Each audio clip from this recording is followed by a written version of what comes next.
Big week, big week. It was a huge week. Okay, we're just going to say it. I had my birthday. It was your birthday. It was my birthday. It was a big birthday. During the 50s and 70s, America was trying to kind of say, hey, guys, hello, Europe, we're over here. Going back to that crypto thing. So maybe invest in art, not crypto. It's more tangible. More reliable. It's more tangible, but Is that it's also prettier. Did you watch? I did not watch it. Because it's very early in the morning. It is. My team were up so early. So Bad Bunny. You knew I was going to mention this. So he just kind of usually people, they jump up, way, shout, or they go to stage. He literally looks down and starts weeping. That is a man not afraid of his emotions. So this is a subjective question. Do I hate that song? Yeah. What? I mean, but this is Farah. You know how things make me cringe. Yeah, you don't have a 10-year-old in the car. I think it would be even worse if I had a 10-year-old in the car. I was shocked by this because I did some research and I didn't realise that at the Grammys, since 2014, that man has walked away every single year with at least one Grammy. Oh. This is the first year. He got none? He got none.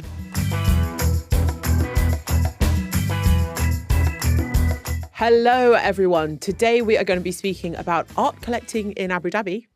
And we are going to be giving our hot takes on the Grammys, the best moments, the most intriguing moments. We've got it all.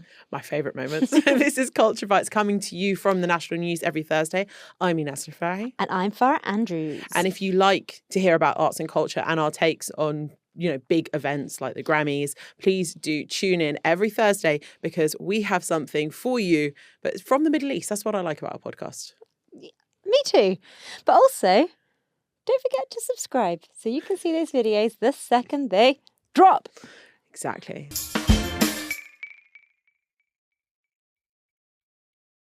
Hi. Hello. Big week, big week, big week. It was a huge week. Okay, we're just going to say it. I had my birthday. It was your birthday. It was my birthday. It was a big birthday. I know, guys. She does not look a minute over 21. Is she even old enough What is she? to drive? No. Is she even old enough to drive? She definitely is because she is 40. Happy birthday. Thank you so much. No, I had such a special day. My husband managed to pull off. No, I'm a bit of a control freak. Shock, horror. What? But I am shook. no one who's ever been around me is shook of this. But I'm a bit of a control freak. And my husband managed to pull off a surprise party. Lovely work, Paul. Lovely work. Round and of applause. Big round of applause to all the friends who helped him and his espionage group. Apparently there was a separate WhatsApp group to create threads to put me off the scent. Oh, the lie. I love it. Very fun. So I was completely bamboozled. Cried a lot. Aww. But it was all happy tears. You deserve it. You deserve all the birthday happiness. Thank you so much. No, I had so much fun. So I put a big photo dump. I never do that on Instagram. For those of you who follow me, I don't usually do that, but I decided to put a big photo dump and just, Of all the happiness. Of all the happiness. Like, celebrate these moments. Love it. Celebrate these moments. I feel very blessed. Anyway, today we're going to be speaking about this really interesting art collector's theme. Yeah. In Abu Dhabi, which you were like, we need to talk about this. It's really interesting. So basically, Abu Dhabi, the Department of Culture and Tourism in Abu Dhabi, has announced this new scheme, which is an initiative to attract major art collectors to the country, waiving customs duties on artworks brought in for at least 3 years. More than just a financial incentive, the scheme supports the long-term placement, conservation, exhibition of museum-quality artwork. So it just basically is, so they're waiving the tax, but also with the kind of goal of keeping artworks here for people to see. Which I love. Yes. So this is it's a scheme that I think we've seen before, historically. So New York and the US, they famously did this before, around the 1950s and 70s. And I was looking more into the history of why they did it. Tell me. So this was during the 50s and 70s. America was trying to kind of say, hey, guys, hello, Europe, we're over here. we've got some interesting artworks. Maybe we could be part of this scene. And Europe wasn't probably, I mean, look, maybe a little bit snooty. And America was like, well, actually, we've got this great idea. We're just going to like, you don't have to pay tax. So what it did is it made this kind of like incubation of art collectors went to America. And I loved this. I read this tidbit, which was, shifting the gravity away from Paris and London. But it made modern art in America like an investment piece. And this little tidbit I read this journalist, I should have actually written down who said it, but it said it was kind of like crypto before crypto. So it was like a way of like having your wealth stored somewhere. So you're storing it into art. So again, it's not just storing it into art. I hate that. But it's kind of like you are then, putting money into this ecosystem. And then that's also driving more people to be part of the ecosystem, and meaning the artwork not only is getting sold here by huge auction houses like Sotheby's and Christie's, but it's also being kept here. Yeah, exactly. That's the key, right?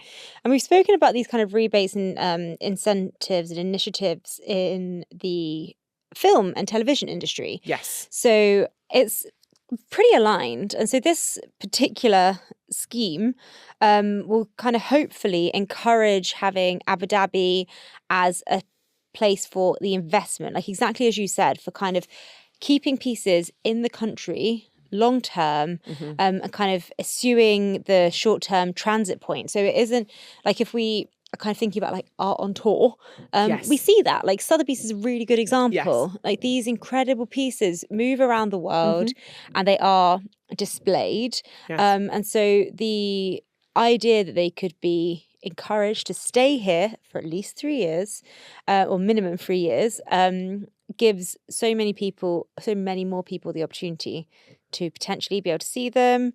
Obviously, it's different when it's about ownership and then private holding, but kind of hopefully will boost that space for Abu Dhabi. Yeah, and I'm hoping it will extend. I know the particular thing that we've seen is like it really extends to artworks, but we're going to have like hopefully like medieval and antiquities will be kind of like probably like pulled into this.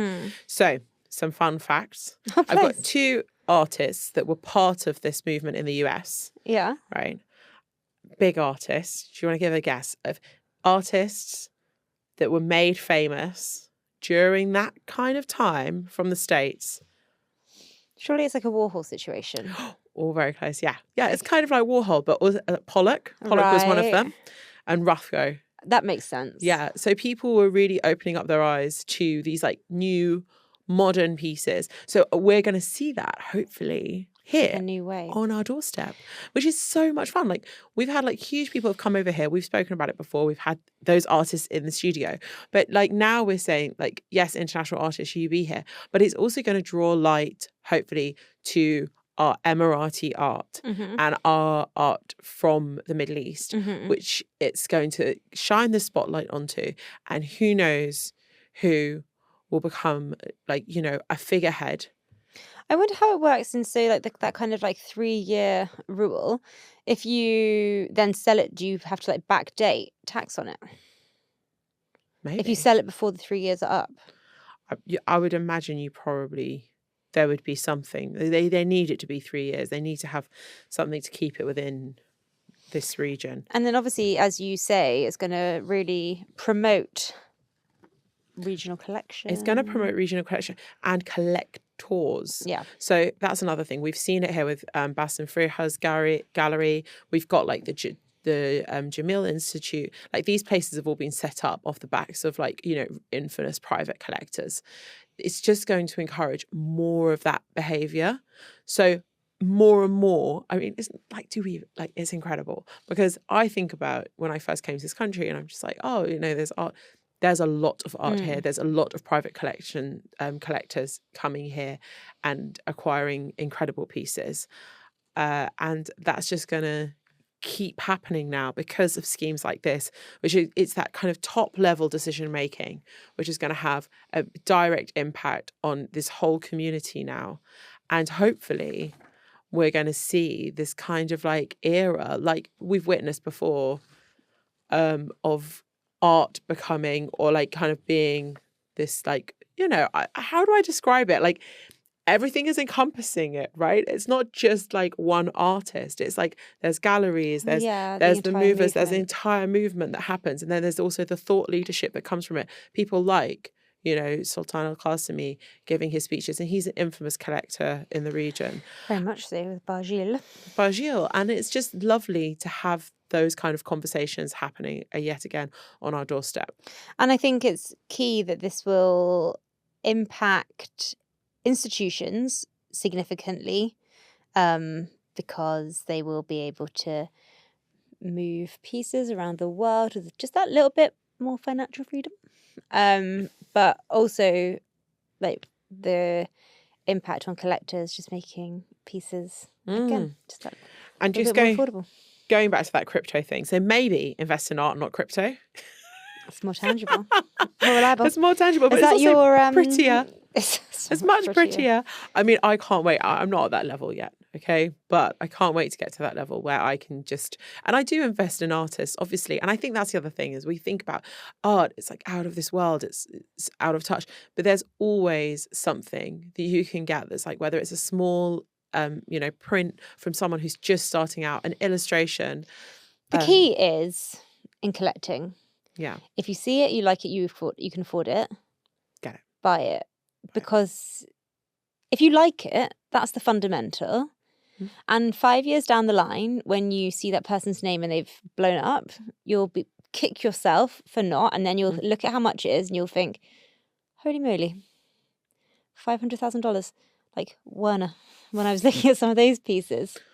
Yeah. And then the worst case scenario in that, if you do buy it, is that you've got a piece of art that you like, even if it doesn't go on to become exactly a priceless master, you've got a piece of art that you like. So if you like it and you can afford it, buy it. Buy it. Yeah, well, that's it then.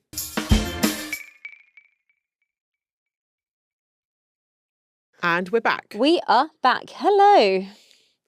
So this... Would you like to talk Grammys with me? Oh, I have notes. For the listener, politely, almost definitely the most prepared you've ever come to a pod. I think it is the most prepared I've ever come to the pod. It's just what a show. Did you watch? I did not watch it. Because it's very early in the morning. It is. My team were up so early. They were up at like 5 a.m. Shout out to David, because David was there and he was at his desk. I came in on the morning and saw him there and I thought, what a trooper. I thought, what a man. What a man. So well done, David. And if you haven't looked at our coverage, do check it out because he put in a lot of effort. He really did. And it was a show that I think the big wins are worth mentioning in a minute, but I think the bigger conversation was political. Yes, definitely. So the I think big topic at the moment in the US, and if you have not heard, there has been a lot of criticism over the US immigration enforcement, which has been happening in states like Minnesota. President Donald Trump has issued more than 3,000 agents to that state of Minnesota, but it's also the state in which ICE, which is the abbreviation for immigration enforcement, killed 2 US citizens last month. So it's been a bit of a hot topic in America and has sparked a lot of riots. Yeah. And ever... And protests. And protests, yeah. Sorry, I shouldn't have said riots, actually. It's protests. Protests. Small protests. And some of them, I think, they've just spread across the country. Mm-hmm. Now, what does this mean? Well, this has meant that, as usual, artists, I think, which is very understandable, artists do use their platform to talk about things that are bothering them, that they're thinking about. And we've seen it with Gaza. And now at the moment, the hot topic is we're seeing it with ICE and the immigration enforcement, which is happening in America. So a lot of the speeches actually have mentioned ICE because a lot of the people on stage are of an immigrant background. Yeah. I mean, impossible to ignore. I mean, also, like, not to be that... If you're American and you're not Native American, surely you are the product of immigration. 100%. Billie Eilish said something to the effect of... Oh, wait, she said... Oh, no one is illegal on stolen land. I mean, she said it. Yeah. So, yeah. And I think that's the thing. So we've had like big winners and people who are just attending. So like Billie Eilish, Justin Bieber, Kehlani, Johnny Mitchell all came out wearing as well ice out pins. Yeah. So this is this more recent movement. Which is a more recent movement. So this wearing of like political statements, we've spoken about before. Mm-hmm. And I think it's really difficult when you're an artist to separate feelings from art. So art is always going to encompass feelings, whether it's Picasso talking about the Civil War, Mm-hmm. whether it's, I don't know, like artists talking about what's happening, whether we're talking about the Oscars and Gaza, Voice of Hind Rajab. I think art often reflects people's frustrations and anger and emotions around topics. What do you think about the pins? Look, I think just wear whatever you want. Yeah. Yeah, that's my opinion.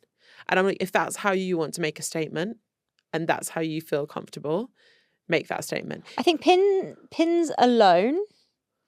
It's moved on to pins because bare minimum. Do you remember when it wasn't pins? Do you remember when it was plastic bands around your wrists? Do you remember that? Do you remember those Live Strong? It was like all those they had. The yellow one. It started with the yellow Live Strong one, right? I can't remember. We are so millennial, but I remember that that Nike had one that was like white and black. And then when I was living in Syria, I got one that was like proud Syrian.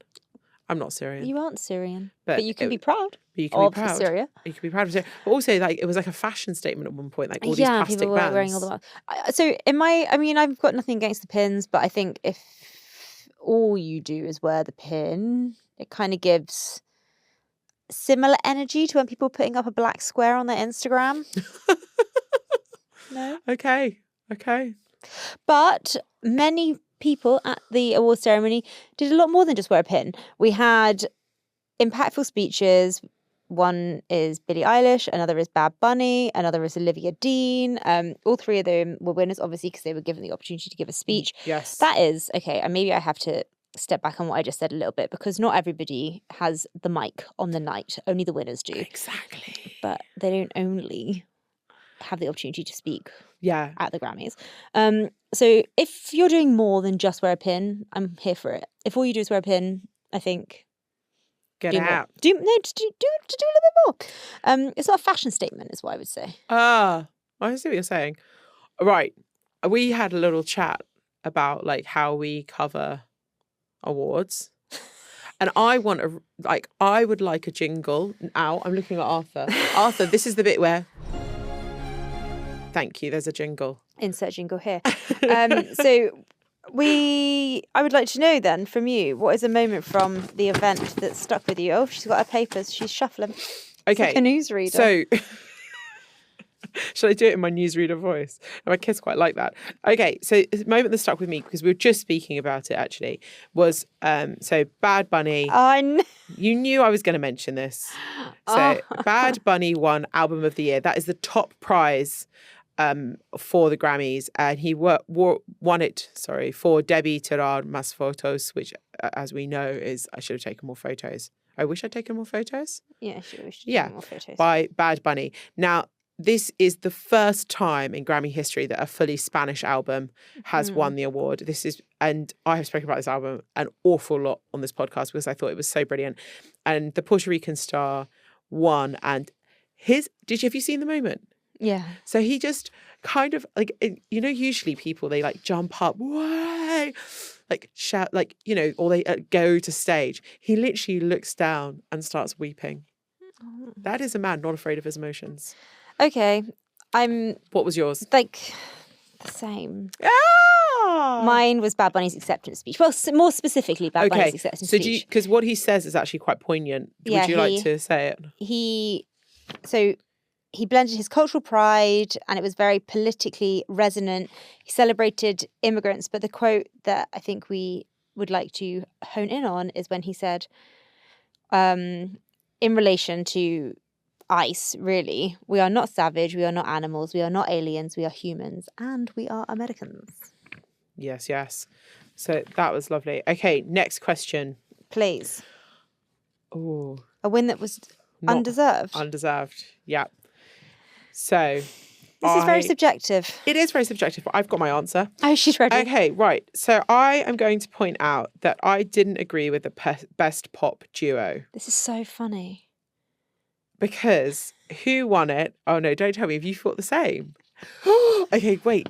This is so funny. Okay, wait. I didn't agree with it because it went to Ariana Grande and Cynthia for Cynthia Erivo for their Defying Gravity, which was in the Wicked first film's soundtrack, which obviously everybody adored and loved.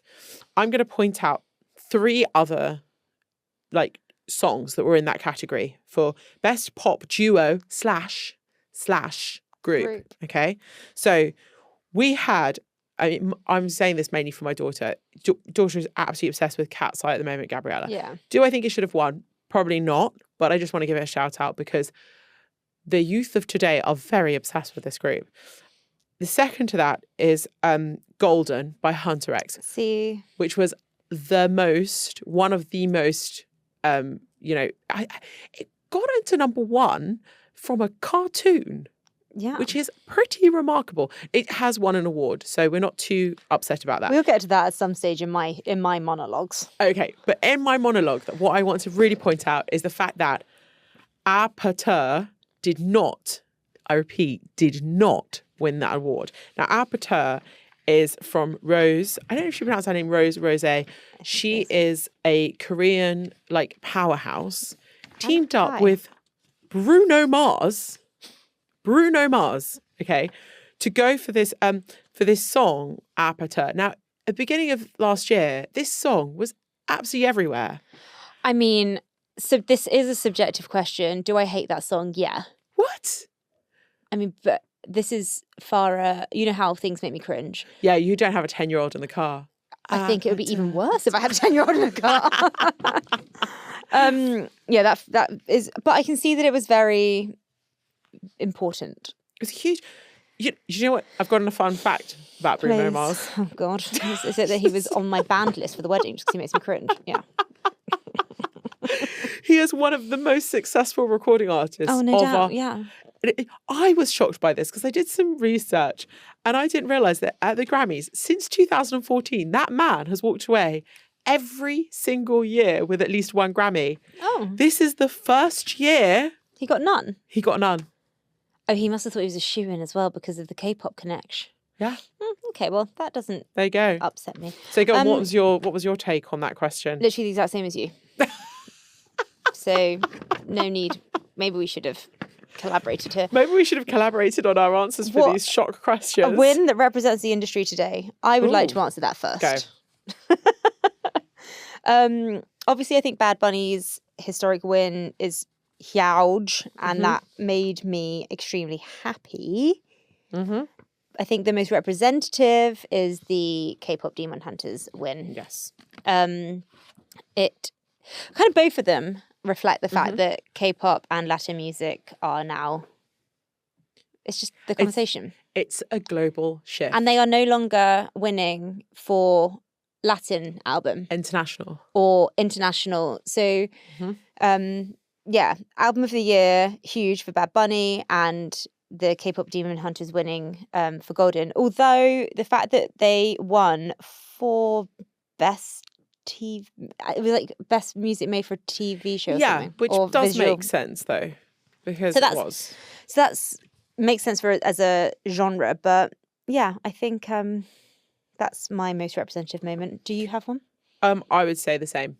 But like I did. What did I have in my notes? I did write something about Kendrick Lamar, just proving that a diss track can get you further. But it wasn't his diss track actually that did the winning. But I just like the fact that we're seeing like a different side of rap music come out rather than the kind of like Drake poppy rap.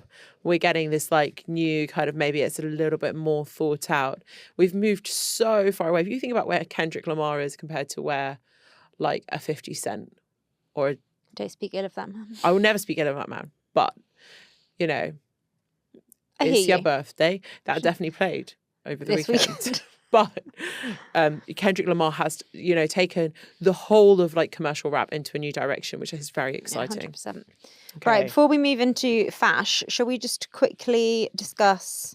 I think we've kind of done what felt right and well deserved. We've kind of covered that. But do you have anything to add? Yes, I do. Well, but actually we can talk about it with fashion now, maybe. Okay, because what did I think felt right and well deserved? Both Kendrick and Bad Bunny winning. Bingo. Oh, and the other thing I wanted to say that felt very right is Lola Young winning for Messi. Yeah. I thought that was a really strong track. It was a slow burn. It felt like it really dominated the summer's playlist. And I think, again, it was another anthem for like female anxiety. Mm-hmm. So we had Chappelle Roan from before, and now we had like Lola Young come onto the scene this summer, and I was ready for it. Okay. My next question. Yeah. I like this question. This was not a question. I don't take credit for this question. I think it's great. Something that the internet hated, but you liked. You look happy. Well, I know, because I liked Chappelle Roan's Mulga really out there outfit. I mean, I wouldn't suggest that you research wear it, or I think you've probably seen it if you've seen it. Google it at work. But NSF dubs, for sure. Yeah, but I thought it was a really like bold outfit choice. Yeah. I don't think everybody loved it. I think most people disliked it. So you're go her. Mine, similar vibes. Justin Bieber performing in his boxers. I found that funny. I think he's trying to do a whole strip back thing. I don't know why it's literally stripped. So we all loved it for Christina. So why can't he do it? Also, people were like, oh, he's naked on stage. He's not naked. He's wearing his boxers. He's wearing boxers. And they were quite flashy. He was wearing shorts with no t-shirt. Right. Penultimate question. I like this one as well. What was the timeless feel? Oh, what was the timeless thing? What did you think was a very timeless moment? Wait, let me look at my notes whether I got this. Would you like me to answer? Yes, you answer while I look through my notes. I did want to say Olivia Dean, but I actually don't think her winning for Best New Artist is timeless. I think that is very of this moment. Mm-hmm. So even though I think she is completely timeless because she's a soul queen, I do not think that particular win was timeless. Nuance. Billie Eilish winning Song of the Year for Wildflower, I think that was pretty timeless. Like that song is very consistently Billie. Mm-hmm. She's so young still, but she has become just such a kind of old faithful in that regard. I do think that Grammy voters play things quite safe, and therefore that is quite safe and timeless there for Billie. And then finally, just for her whole evening, her outfit. Did I like it? Billie Eilish? Yeah. No, I did not like her outfit. Did I like that it was made completely from dead stock?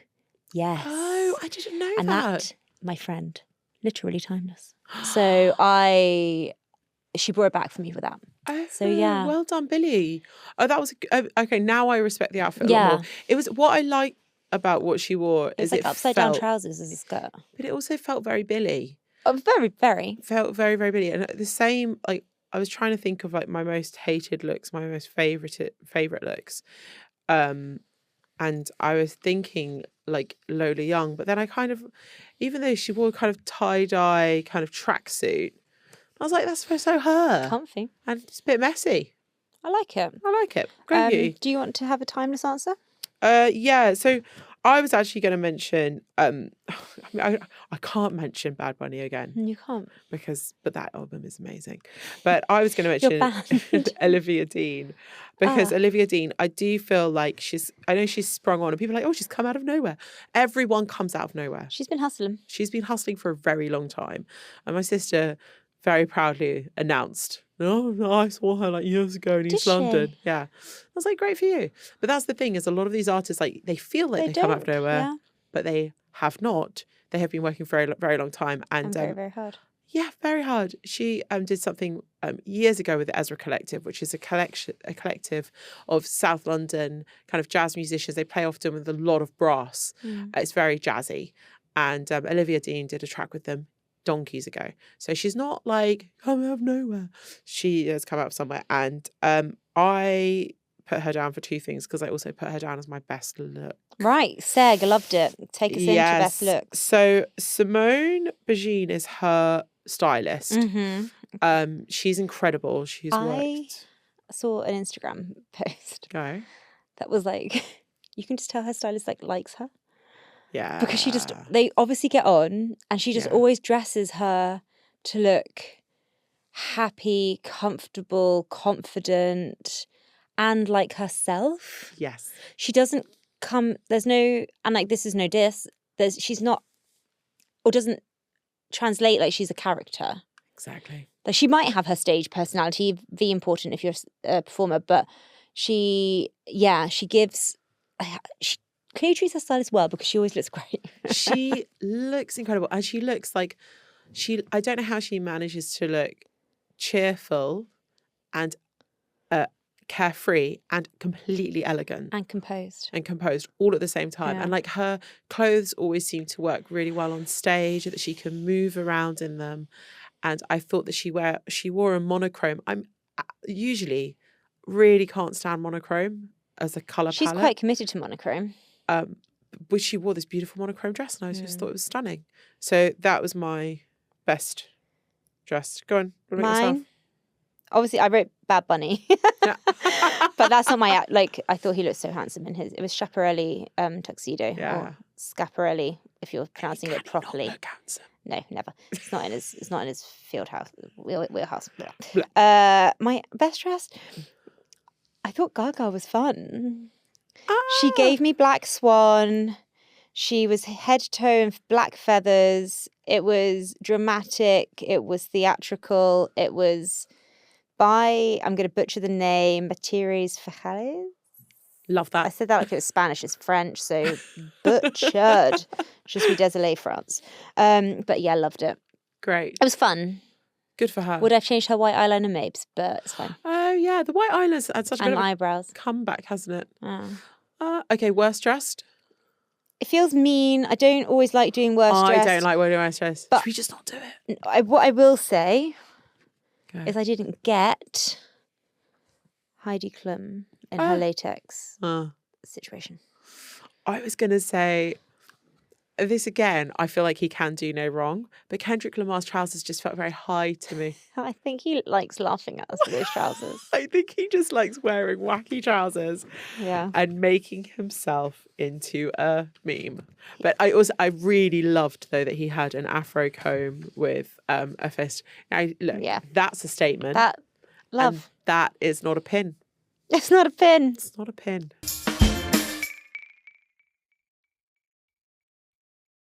Right, would you like to recommend anything to me? Yes. So I'm going to recommend some music because we haven't spoken about music enough. We haven't spoken about music enough. No, but I remember when we did our Spotify little thing that this track from that won the best R&B album by Leon Thomas. Oh, our Spotify Wrapped. And our little Spotify Wrap that we did end of last year. This song came up in one of my top 5 songs, and I just thought to myself, I was like, actually, that was a really good R&B album, and I don't actually like R&B that much. Well, it's not really my genre. It's not really my jam. So the fact that crept into my top 5, I thought was remarkable, and it won best R&B album. So if you haven't listened to it, give it a listen to Leon Thomas, Mutt. Mine is a get out of the house and do something thing. Good for you. I was out of the house doing something this weekend. I wasn't celebrating your birthday because I was in Bahrain. Gutted. Yeah. No, I wasn't gutted to be in Bahrain. I was gutted to not be with you for your birthday. Okay. But while I was there, I had the very lucky opportunity to go and visit the Rack Collection, which is a newly opened art space. It literally opened, I was told, last week, so very new, which is a art space that is presenting a collection of works predominantly from Bahraini and then regional artists. Nice. And the works are from the personal collection of Sheikh Rashid bin Khalifa Al Khalifa. And he's an artist. So after going to the Rack Collection, I went to the Rack Foundation, which is at his old family home. And that really is his personal collection. Well, can you just go to the family house? You have to book an appointment, but you can go. Yeah. It's not a family home anymore. It's like more of like a run as like an art centre. I quite His like it. personal collection of international artworks, Dios míos. Ooh. That is incredible. Like everything is in there. But for the Rack collection opening, Jeff Koons he attended. What? Yeah. And I missed him by a couple of days. Oh. What am I like? His loss. Such a really, really, I would say, important art space to go, a really great place to go and have like an introduction to regional art movements from the 20th century.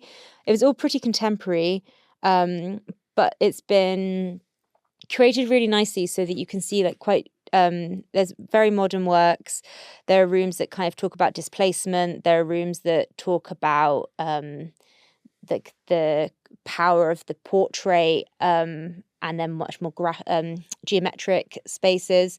So it's kind of it's categorized by both style and content. Nice. And it's an incredible introduction to really important regional artists, and you can kind of get this intro to the movements from like Baghdad, from Cairo, from the 20th century. Wow.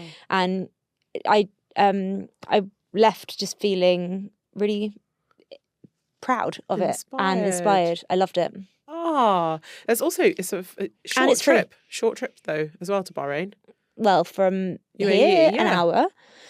Yeah. Entry to the Rack collection is free. You just have to kind of book your appointment, and it's not every day. Wow, incredible. Yeah. So check that out then, the Rack art collection in Bahrain. And I think it's said Rack. That's what I've been saying. It might be RAK, but we've said both. Google's Google, hey? Well, that's it for today. Thank you so much for listening. And if you've enjoyed this episode, please do like and follow and subscribe, because I promise we have more. Every single week. You can watch us over on YouTube on the National News Channel, and you can follow us on @thenationalarts on Instagram. Catch new episodes of Culture Bites next Thursday. Bye. Bye.